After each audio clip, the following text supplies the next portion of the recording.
Bonjour et bienvenue dans le programme Studiolistics. Ici, je vais vous présenter le fonctionnement. Alors, on voit plusieurs tableaux. Dans un premier temps, on a ici les formats et les explications. Donc, on retrouvera EMOM. EMOM, le format, c'est effectuer un nombre de répétitions données en 1 minute. Le reste du temps est du repos. Parfois, on peut aussi retrouver un temps d'effort et un temps de repos défini. C'est-à-dire qu'on peut retrouver le plus fréquemment 30 secondes d'effort, 30 secondes de repos, qui seront à proprement parler définis, et donc pas de limite de répétition à effectuer, simplement une limite de temps. Dans le format AMRAP, le but du jeu est d'effectuer le plus de répétitions dans le temps imparti. Donc, si on prend un total de 20 minutes, par exemple, soit on pourra faire le plus de tours possible ou le plus de répétitions possible. Pour un for time, on va effectuer le nombre de répétitions données. Donc là, si on retrouve par exemple 5 tours à faire d'un certain nombre de répétitions, ils seront à effectuer le plus vite possible, toujours bien évidemment en respectant les commandes techniques. PDC, ça signifie poids de corps, donc souvent c'est quand on n'aura pas de charge additionnelle. Ici, on a un tableau des intensités. Le niveau d'intensité et le ressenti, qui va de 1 à 10. Donc 1, c'est très très facile, ce qui correspond à peu près à rester assis sur une chaise ou dans son canapé. Maximal, c'est un effort maximal, donc l'effort le plus difficile qu'on puisse imaginer. Bien sûr, on n'ira jamais sur du 1 et on sera jamais sur du 10. L'idée, c'est d'essayer de développer un ressenti, donc de savoir à chaque fois à quel niveau on se situe en fonction des exercices demandés. On aura toujours une demande, une indication du ressenti qu'on doit avoir sur chaque exercice. Ça reste à titre indicatif. Si l'exercice est trop difficile et qu'on a un ressenti, par exemple, de 8, au lieu d'avoir un ressenti 5 ou 6, on peut effectivement baisser soit le nombre de répétitions, soit la charge.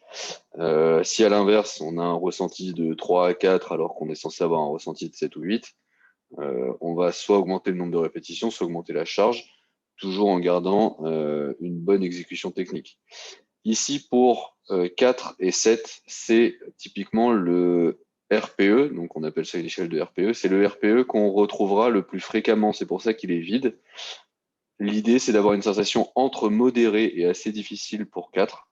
Donc voilà, ça laisse une marge d'erreur un petit peu plus facile à appréhender, le fait d'avoir une case vide, parce qu'on va être entre vraiment modéré et assez difficile. C'est un peu plus large qu'un mot, un mot vraiment proprement défini. Et 7, c'est la même chose.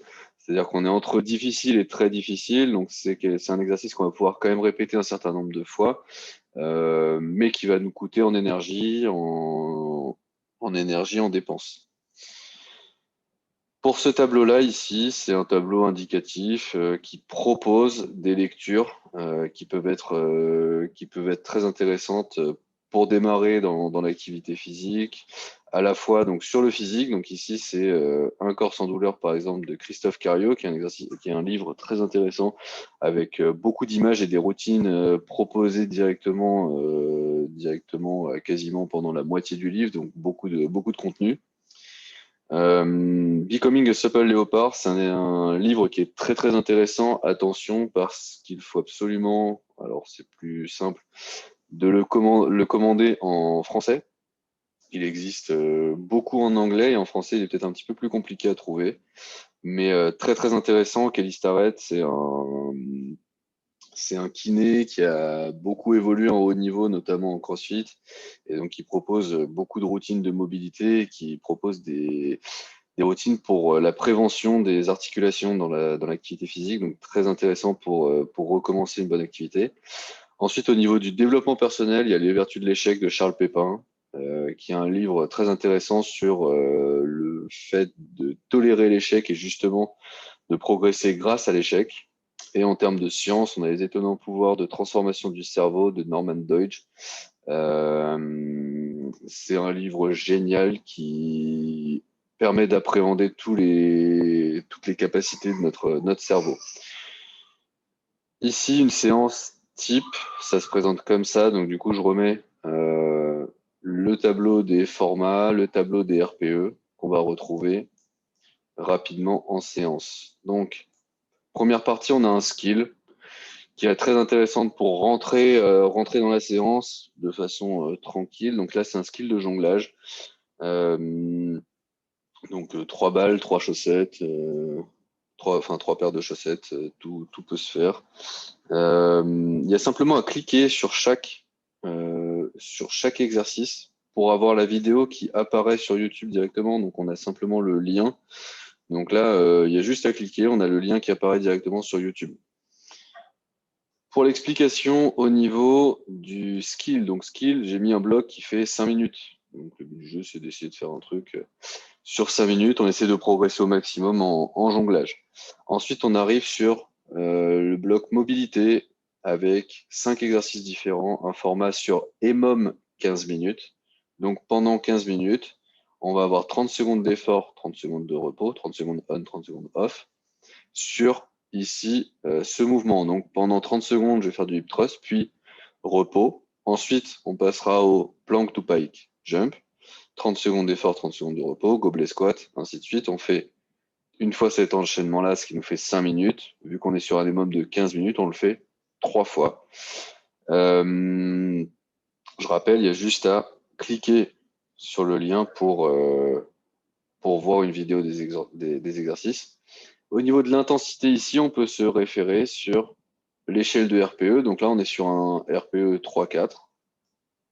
Donc ici, ce qui nous donne un modéré vers le assez difficile. Donc ça doit être typiquement sur ce genre d'exercice, on a 3 tours, 3 fois 5 minutes. Le but du jeu, ça va être d'avoir le premier tour qui est difficile, le deuxième tour qui devient un petit peu plus facile et le troisième tour qui devient presque agréable. Donc faut éviter de se faire mal. Par contre, faut que ce soit quand même désagréable sur le premier, voire deuxième tour. Ensuite, ici, on a la charge. Donc, la PDC, c'est du poids de corps. Et 5 à 10 kg pour du gobelet squat. Un pack d'eau fait l'affaire. Si vous avez des haltères ou un petit peu de matériel, ça fait amplement l'affaire. Mais un pack d'eau sera idéal pour cet exercice-là. Et là, on a le détail du matériel. Donc, une chaise et un sac lesté. Voilà, une chaise pour le hip thrust et un sac lesté du coup ou un pack d'eau pour le gobelet squat à 5 à 10 kg. La charge, je rappelle, est à moduler pour rester à 3 à 4 de RPE. Sur du gobelet squat, c'est facile de passer rapidement à 5, 6 sur du RPE, beaucoup plus difficile, on va dire. Si on se réfère ici, c'est facile de passer de 3, 4 à 5, 6, voire 6, 7. Donc, si ça devient trop difficile, on n'hésite pas à diminuer la charge. C'est pour ça qu'on va entre 5 et 10 kg. Une fois qu'on a terminé ce programme de mobilité, ce petit bloc de mobilité, donc qui a duré 15 minutes, on passe sur le mode, sur le bloc de circulation. Circulation, l'objectif, c'est de faire monter le cardio rapidement. Donc là, on va partir sur des sauts de pingouin ou de la corde à sauter, si vous avez une corde à sauter. On part sur un EMOM 10 minutes. Et donc, cette fois-ci, on vise entre 25 et 45 répétitions par minute. Donc, entre 25 et 45 sauts de pingouin ou sauts à la corde en 1 minute qu'on va répéter 10 fois. RPE, on est à 6. Donc, si on se réfère au tableau là-haut, en RPE, on est à difficile. Donc, c'est pour ça qu'on est entre 25 et 45. C'est toujours possible de se dire, par exemple, on va démarrer le bloc à 45 répétitions par minute, et puis on s'aperçoit que rapidement le RPE il monte et on se retrouve à 7, 8, on se retrouve vraiment très difficile. Donc on peut descendre le nombre de répétitions. Au niveau de la charge, on est sur du poids de corps, pas de charge lestée. Et au niveau du matériel, en saut de pingouin, il n'y a pas besoin de matériel, et si on prend la corde à sauter, il y a besoin d'une corde. Ensuite, on part sur l'activation. L'activation, le but, c'est d'activer les muscles qui vont un certain type de groupe musculaire qui vont rentrer en jeu dans la dernière partie. Donc là, on va partir sur du squat cosaque, donc surtout activation des membres inférieurs, sur un AMRAP, donc le plus de répétitions possible en 5 minutes. Répétition du coup max, Intensité, on est sur du 7. Donc là, ça commence à être assez difficile. Et charge, on est au poids de corps. Donc pas de matériel, squat Cossack tout simplement. Et enfin, on passe sur le WOD. Donc le WOD, c'est la partie intense.